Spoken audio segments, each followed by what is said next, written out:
और कैसे हैं आप सभी। आशा करता हूँ कि स्वस्थ और मस्त होंगे। तो चलिए आज हम लोग देखने वाले हैं कक्षा 8 का 3 पार्ट, यानी क्या है, चतुर्भुजों को समझना। इसमें हम लोग चतुर्भुज के बारे में बात करेंगे।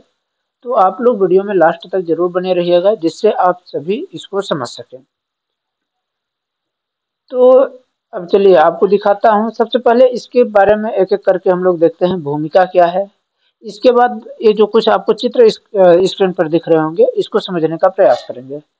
तो भूमिका में क्या बोल रहा है कि आप जानते हैं कि कागज कागज देखे ना, मान लीजिए आपके सामने जो स्क्रीन दिख रही है, यह कैसा आपको दिख रहा है, क्या समतल है कि वक्र है या कैसा है। तो ये क्या है, समतल का प्रतिरूप है। इसका रूप कैसा है, समतल के रूप का है।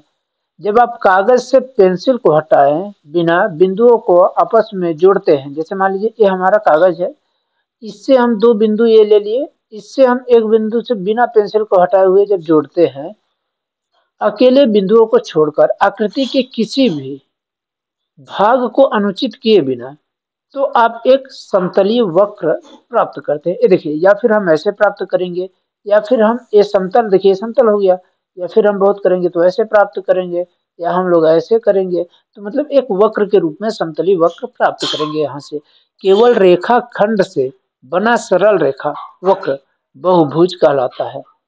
इसका मतलब क्या है, केवल रेखाखंडों का मतलब क्या है, अगर एक रेखाखंड है तो उसको हम लोग रेखाखंड बोलेंगे। लेकिन रेखाखंडों का प्रयोग कर रहे हैं, इसका मतलब क्या है, एक से अधिक सरल रेखाएं वहां पर हैं, तो वहां पर क्या होता है, हमारा वो बहुभुज होता है।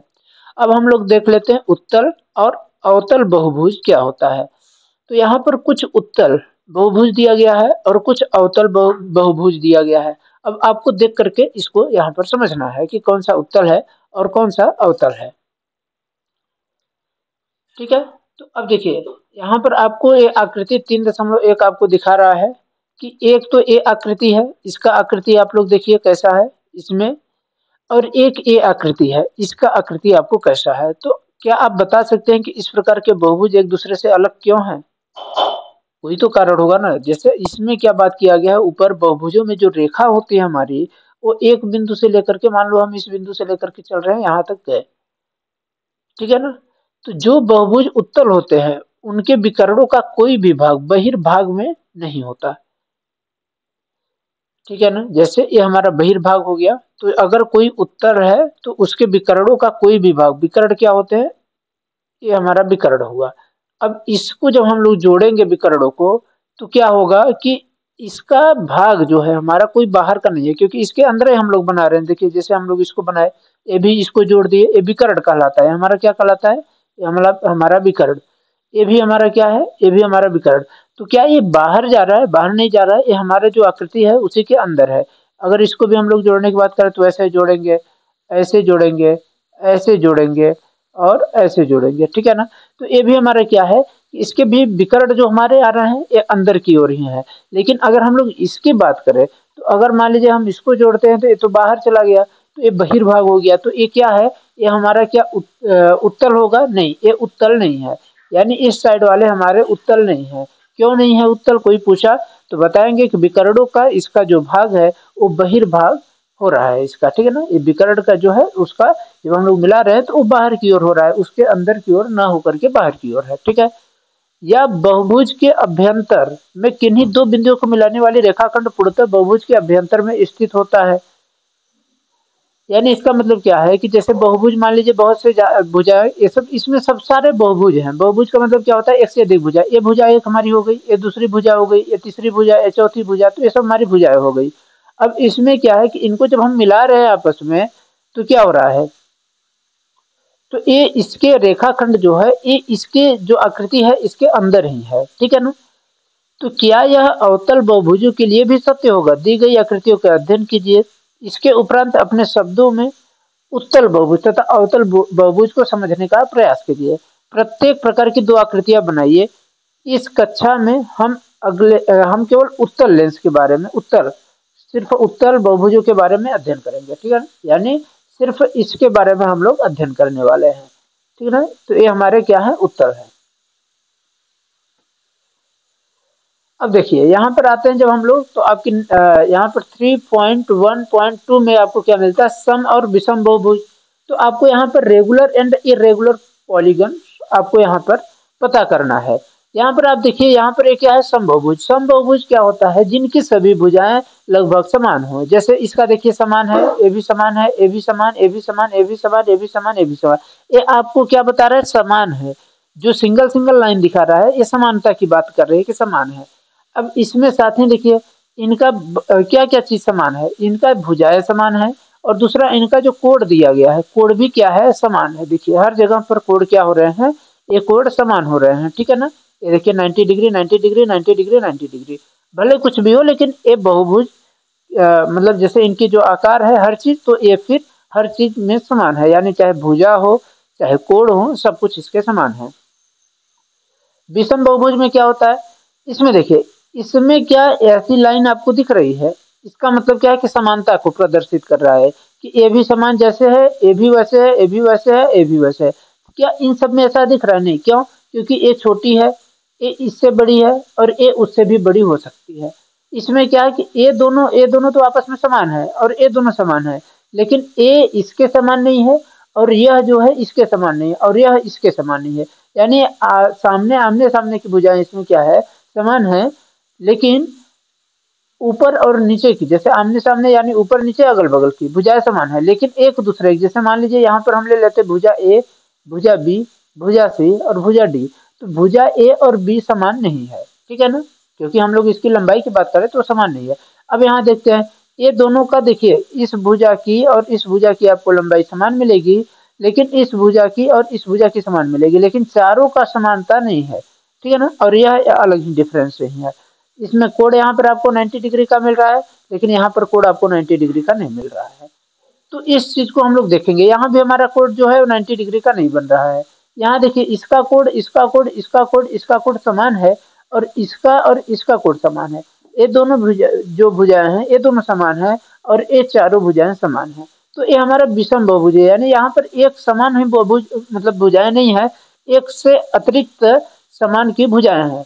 यानी आप लोग सिंपल भाषा में समझने का प्रयास करें तो समबाहुभुज वह होता है जिसकी भुजाएं समान हो, और विषम बहुभुज वह होता है कि जिसकी भुजाएं समान नहीं होती है। यानी इरेगुलर और रेगुलर। रेगुलर मतलब क्या होता है, जैसे आप लोग समान रेगुलर, जैसे मान लीजिए आप स्कूल जाते हैं तो रेगुलर स्कूल जाते हैं, और जो विषम करके आता है तो क्या होता है कि नहीं, वो रेगुलर नहीं जाता है स्कूल, एक दिन गैप करेगा तो एक दिन जाएगा या 2 दिन गैप करेगा, ठीक है ना। अब यहाँ पर संकेत के बारे में आपको बताया गया है कि संकेत ये है कि यहाँ पर ये देखिए, इसका मतलब या इसका मतलब, इसका उपयोग लंबाई, बराबर लंबाई वाले रेखाखंडों को दर्शा रहा है। यानी ये इसका मतलब 2 है, यानी 2 का मतलब ये है कि जहां जहां भी रहेगा वहां पर उनका रेखाखंड जो है तो उनकी लंबाई समान है, और इस तरीके से जो रहेगा रेखाखंड उसका भी समान है। पिछली कक्षाओं में क्या आपने ऐसे चतुर्भुजों के बारे में पढ़ा था, जो समभुज तो हो परंतु समकोणिक न हो। पिछली कक्षाओं में देखे गए चतुर्भुज की आकृति का स्मरण कीजिए, जैसे आयत वहां देखे होंगे, वर्ग देखे होंगे, समचतुर्भुज देखेंगे, ये सब देखे होंगे। क्या कोई ऐसा त्रिभुज है जो समभुज तो हो परंतु समकोणिक न हो? तो ये आप लोगों को बताना है कि क्या ऐसा कोई त्रिभुज बनता है आपका। जैसे मान लीजिए हमारा त्रिभुज में 3 भुजाएं होती हैं, तो इसमें क्या बोल रहा है, जिसका भुजाएं समान हो, ये भी समान हो, ये भी समान हो, लेकिन कोण समान न हो। क्या ऐसा हो सकता है? आप लोग इसको सोचकर जरूर बताइएगा, ठीक है। मैं अगले वीडियो में इसके बारे में आपको बताऊंगा कि क्या ऐसा होता है, क्योंकि जब समान भुजाएं की जो आपका त्रिभुज होगा तो वहां क्या परंतु समकोणिक न हो, यानी समकोणिक मतलब समान कोण उसका नहीं है, तो क्या आपको बताना है कि वो समकोणिक नहीं होती है, मतलब उनका कोण जो होता है वो समान नहीं होता है। जैसे मान लीजिए ये हमारा त्रिभुज हो गया, मैंने आपको बताया, तो क्या इसका कोण, इसका कोण, इसका कोण ये सबके बराबर हो, लेकिन इसका कोण बराबर ना हो, तो आप लोग इसको जरूर बताएं। चलिए हम लोग प्रश्नावली भी देख लेते हैं इसी के साथ। 3.1 3.1 में यहाँ पर आपको कुछ आकृतियां दी गई है। अब इसमें आपको क्या पहचानना है वो हम लोग देखते हैं। पहले में आपसे पूछ रहा है कि इसमें साधारण वक्र कौन सा है, क्या है साधारण वक्र, इसको आपको बताना है, ठीक ना। साधारण वक्र में कौन कौन से हैं, साधारण बंद वक्र में कौन कौन से हैं, बहुभुज कौन कौन सा है, उत्तल बहुभुज कौन सा है, और अवतल बहुभुज कौन सा है, ये सब आपको यहाँ पर बताना है। ठीक है ना। तो यहाँ पर देखिए आपको क्या मिल रहा है, यहाँ पर जो एक आकृति दी गई है, जब हम साधारण वक्र की बात करें तो हमको बताना है इसमें से कौन कौन से साधारण वक्र हैं। तो देखिए इसमें साधारण वक्र के बारे में बात करें, वक्र का मतलब क्या है कि हमारी रेखा किसी भी तरीके से हो, मतलब साधारण हो। तो एक है, ठीक है, इसके बाद दो है, पांच है, और इसके बाद क्या है बताइए, कौन सा पड़ेगा, क्या छठवां भी पढ़ सकता है, और क्या सातवां पड़ेगा या नहीं। हाँ सातवां भी पड़ेगा। लेकिन अच्छा ये बताइए कि सातवां वक्र, ये सब हमारे साधारण वक्र हैं, लेकिन क्या ये साधारण वक्र है, या ये भी साधारण वक्र है हमारा, नहीं है। क्यों नहीं है, क्योंकि देखिए साधारण वक्र का वही है नियम कि जो हमारी एक रेखा है वो हमारी सिर्फ एक जगह पर कट करे, एक से अधिक स्थानों पर नहीं। इसमें ये जो हमारा वक्र है ये हो सकता है, लेकिन इसमें डबल जो दिया गया है इसके वजह से तीसरा हमारा नहीं होगा। ठीक है ना।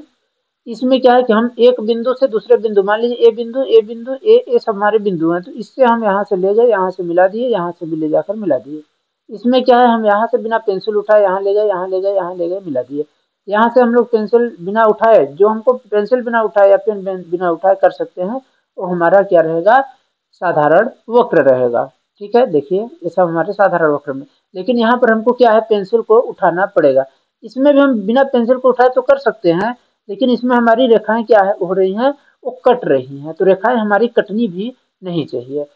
ठीक है ना। तो रेखाएं हमारे क्या है कि नहीं कटना चाहिए, एक बिंदु से दूसरा बिंदु तक ही जाए, वो एक से अधिक बिंदु पर न जाए। इस चीज को आपको ध्यान रखना होगा। तो जैसे इसकी बात करें तो यहाँ से फिर हमारा यहाँ पर मिल गया, और फिर यहाँ से गए, फिर यहाँ से मिल गया, बोलेंगे इसमें भी हमें पेंसिल नहीं उठाए, तो बिना पेंसिल उठाए कर रहे हैं, लेकिन हमारी रेखा हम यहाँ से स्टार्ट कर रहे हैं तो फिर यहाँ आ रही है, तो यहाँ पर हम दो बार काट रहे हैं, फिर यहाँ जाकर फिर यहाँ काट रहे हैं, तो इसके वजह से ये साधारण वक्र नहीं है। अब हम लोग जैसे साधारण वक्र के बारे में कौन कौन सा है आपको बताया, एक है साधारण वक्र, और कौन सा है, दो है, पांच है, छह है, और आपका सात है। ये हमारा क्या है, साधारण वक्र।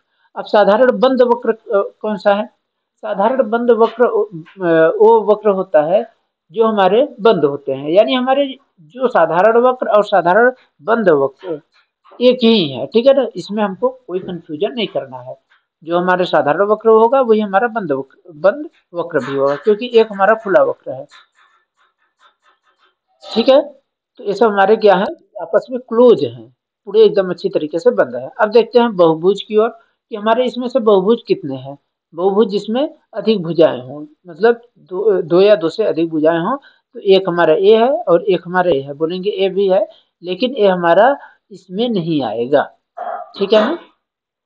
तो ये हमारा एक ए है और एक ए है। चलिए उत्तल बहुभुज के बारे में आपको बताना है।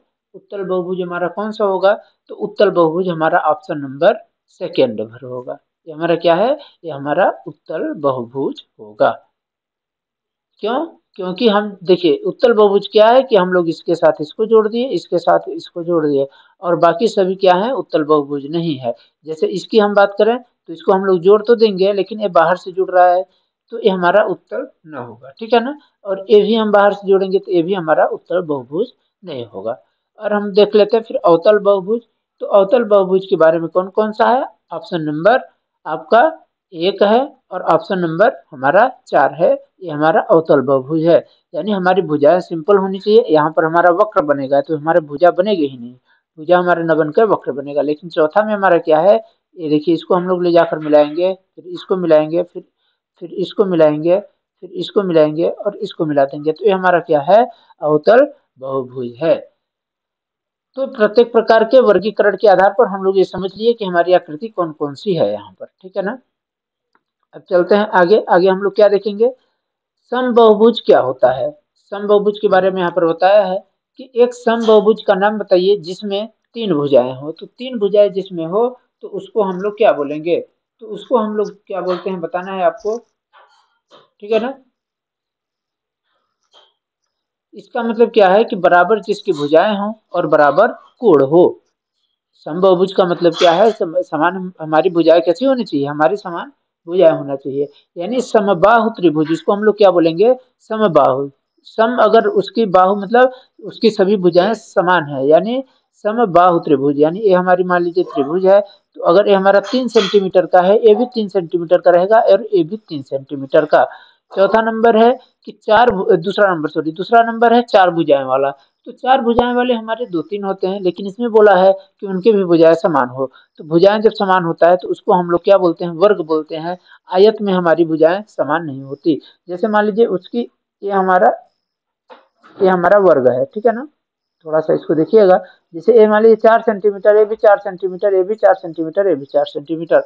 अब 6 भुजाएं वाला जो बनेगा तो उसको हम क्या बोलेंगे, सम क्या बोलेंगे, समषठभुज। क्या बोलेंगे, समषठभुज। जैसे इसका क्या है, 6 भुजाएं का हम लोग को बनाना है, तो कैसा बनेगा आकृति देखिए, ऐसा एक हो गया, 2 हो गया, 3 हो गया, 4 हो गया, 5 हो गया और 6 हो गया। इस तरीके से बनेगा, यानी ये हमारी ए भुजा, बी, सी, डी, ई और एफ भुजा है, ठीक है ना। तो इस तरीके से हमारी ये भुजाएं बनेंगी। तो आशा करता हूं कि आप सभी को 3.1 अच्छी तरीके से समझ में आ चुका होगा। जिसको अगर थोड़ा सा भी कंफ्यूजन लगता है तो आप लोग कमेंट बॉक्स में जरूर बताइएगा, आपकी पूरी सहायता की जाएगी। धन्यवाद। आप लोग ऐसे ही लगातार बने रहिए और आगे की ओर क्रमशः बढ़ते रहिए। धन्यवाद।